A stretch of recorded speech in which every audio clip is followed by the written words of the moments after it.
Israel नहीं Mossad से बदला लेना चाहता है हमास। 99% लोग नहीं जान पाए महायुद्ध की असली वजह।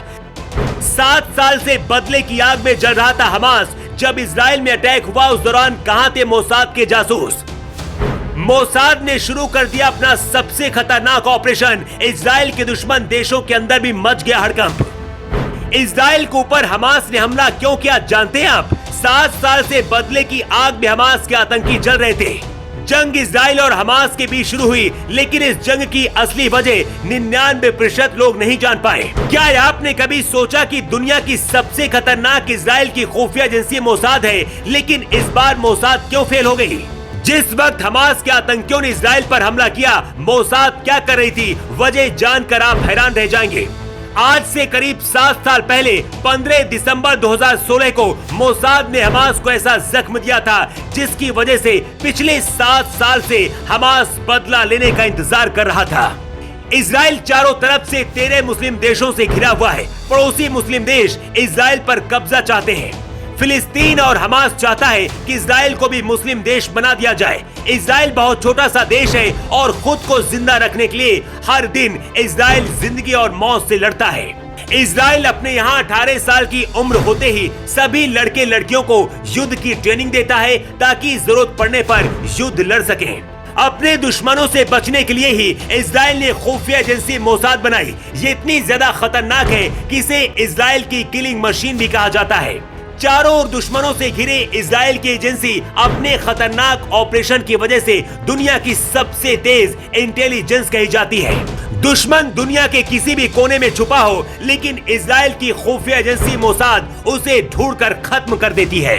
इजराइल की तरफ बुरी नजर से देखने वालों को पहले मोसाद के जासूस खत्म कर देते हैं। ऐसा ही कुछ 2016 में हुआ था, जब मोसाद के एक ऑपरेशन से हमास और फिलिस्तीनियों के अंदर मातम पसर गया था।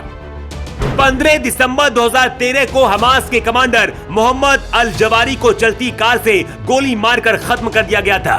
मोसाद को खबर मिली थी कि इजराइल के खिलाफ हमास का कमांडर मोहम्मद अल जवारी कोई बहुत बड़ा ऑपरेशन कर रहा है। इसके कुछ घंटे बाद इस जवारी को खत्म कर दिया गया। जांच जब हुई तो कोई सबूत नहीं मिला। हमास के कमांडर जवारी को किसने मारा, आज तक ये सबूत किसी को नहीं मिल पाया है।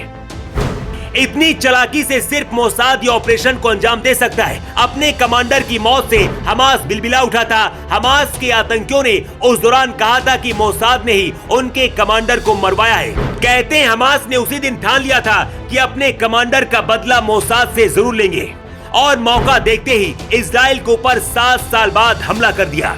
इजराइल पर हमला करने के बाद हमास के आतंकियों का कहना है कि हमने अपने कमांडर का बदला ले लिया, लेकिन बात सिर्फ इतनी सी नहीं है। ये तो सिर्फ बहाना है। हमास के आतंकी इजराइल पर कब्जा करना चाहते हैं और यहाँ पर मुस्लिम देश बनाना चाहते हैं। सूत्रों का दावा है कि मोसाद ने इस बार भी जानकारी जुटा ली थी, लेकिन इजराइल को अंदाजा नहीं था कि हमास एक साथ 5000 रॉकेट से हमला करेगा। इजराइल के लिए बुरा वक्त है, लेकिन इस हमले के बाद फिर से मोसाद एक्टिव हो गई है। मोसाद ने हमास के आतंकियों को खत्म करने के लिए अपना ऑपरेशन फिर से शुरू कर दिया है। मोसाद के एक्टिव होने का मतलब है दुनिया की कोई भी ताकत अब हमास को नहीं बचा सकती है।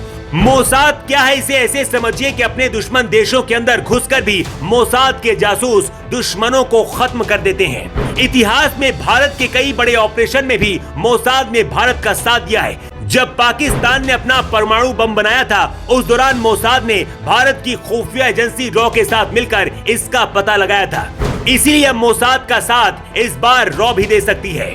इजराइल के प्रधानमंत्री बेंजामिन नेतन्याहू ने ऐलान कर दिया है कि अब हर हाल में हमास को खत्म कर दिया जाएगा। लेकिन क्या भारत की रॉ को मोसाद की मदद करनी चाहिए? आपकी राय क्या है? कमेंट बॉक्स पर लिखकर आप जरूर बताएं। Bureau report.